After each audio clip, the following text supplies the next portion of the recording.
বাড়াই দিবে, যার ফলে আপনার মাসেলগুলাতে অক্সিজেন পৌঁছায় যাবে দ্রুত, গ্লুকোজ পৌঁছায় যাবে দ্রুত। এবং এই একটা মারামারি সিচুয়েশনে আপনার তো খাবার হজম করার দরকার নাই।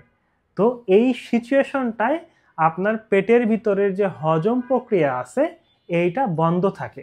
এবং অনুরূপভাবে কিডনি যে আমাদের শরীরের ওয়েস্ট প্রোডাক্টগুলো ফেলে দিবে, শরীর থেকে বের করে দিবে, ওইটাও কিন্তু এই মারামারি সিচুয়েশনে দরকার হয় না। সে কারণে কিডনির ফাংশনটাও আপাত দৃষ্টিতে একটু অফ থাকে বা কম তারা ফিল্ট্রেশন করে। তাহলে বুঝতেই পারতেছেন, আপনি যখন অনেক বেশি স্ট্রেস, অ্যাংজাইটি বা মারামারিপূর্ণ বা আশেপাশে ঝগড়াঝাটিপূর্ণ অবস্থায় থাকবেন, আপনার শরীরে এই সিম্প্যাথেটিক সিস্টেমটা অ্যাক্টিভ হবে। এবং সিম্প্যাথেটিক সিস্টেমের কাজই হলো রক্তের ভিতরে সুগার বাড়ায় দেওয়া, খাবার হজমটাকে বন্ধ রাখা, শরীরের ভিতরে ব্লাড সাপ্লাই বাড়ায় দেওয়া, মানে ব্লাড প্রেশার বাড়ায় দেওয়া, হার্ট রেট বাড়ায় দেওয়া।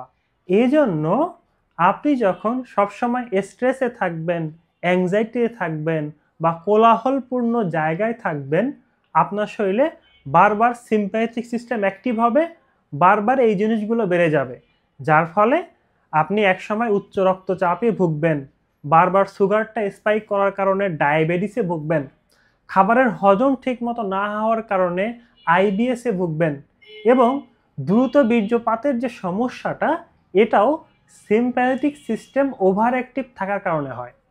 তার মানে আপনি যখন আপনার ওয়াইফের সাথে ইন্টিমেট রিলেশনে থাকবেন, তখন যদি ওভার এক্সাইটেড হয়ে যান, ওভার স্ট্রেস ফিল করেন, তখন কিন্তু বীর্যপাত হয়ে যাবে। তাহলে আপনারা বুঝতেই পারতেছেন, আপনার শরীরে যদি সিম্প্যাথেটিক সিস্টেমটাকে আপনি নিয়ন্ত্রণে করতে না পারেন, আলটিমেটলি এই রোগগুলোতে আপনি ভুগবেন। তো এই রোগগুলা থেকে বের হয়ে আসার জন্য আপনাকে প্যারাসিম্প্যাথেটিক সিস্টেমটাকে অ্যাক্টিভ করতে হবে। প্যারাসিম্প্যাথেটিক সিস্টেমের কাজ হলো এই খাবার হজম করা, এই দ্রুত বীর্যপাতটাকে ধরে রাখা, ব্লাড প্রেশার কমানো, শ্বাস প্রশ্বাসের রেট কমানো। তো এই প্যারাসিম্প্যাথেটিক সিস্টেমটাকে অ্যাক্টিভ রাখার জন্য আপনাকে স্ট্রেসফুল থাকা যাবে না, রিল্যাক্সে থাকতে হবে।